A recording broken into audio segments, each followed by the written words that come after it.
English speakers, good evening. I am back with my favorite t-shirt, and today we're going to talk about these two words, which are the same in meaning, but they're different grammatically. They're used differently in sentences. In meaning, they're both similar to the word but. They're used to show contrast between two ideas, which means that they show that two ideas are different or defying expectation. But although they are similar in meaning, they are used differently in sentences. And I'll say that again using the word despite. Despite being the same in meaning, they are used differently in sentences. Notice that the part that followed although could be a complete sentence by itself. I said, although they are similar in meaning. They are similar in meaning can be a complete sentence by itself. But when you use despite, it has to be followed by either a noun or a gerund. And keep in mind that gerunds can be used just like nouns. I said, despite being similar in meaning. Being similar in meaning by itself cannot be a complete sentence. Example number 2. Although you've been studying English for many years, you're stuck on the intermediate level and you're not fluent in speaking it. Despite having been studying English for many years, you're stuck on the intermediate level and you're not fluent in speaking it. If this is true about you, then you need to join the Fluent Like a Boss Facebook conversation group. At the time of making this video, there are over 400 members from all over the world just like you.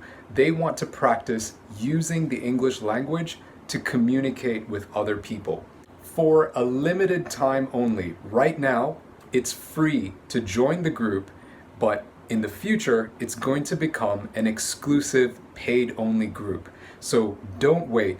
If you join right now, you can continue to use this group for free for as long as you want. And you can meet other people just like you and practice having conversations via video chat or voice call on Facebook. To join, just use the link in the description below. Example number 3. Although I had a security system, my house still got broken into.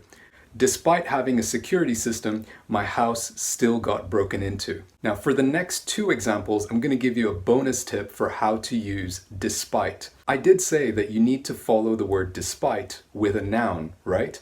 But what if you add this phrase, the fact that? The fact is a noun, right? So you can follow the fact that with a clause or a complete sentence. Let me show you a couple of examples. Although he's a millionaire, he still lives in a very small house. Despite the fact that he's a millionaire, he still lives in a very small house. Although he's a doctor who advises everybody on their health, he is a chain smoker and is obscenely overweight. Despite the fact that he's a doctor who advises everybody on their health, he is a chain smoker and is obscenely overweight. Just remember that if you do use this phrase, the fact that, you need to be talking about something that really is a fact. So now it's your turn to practice. Write your example sentences in the comments below, and I'm going to check every single one and offer corrections if I see any mistakes.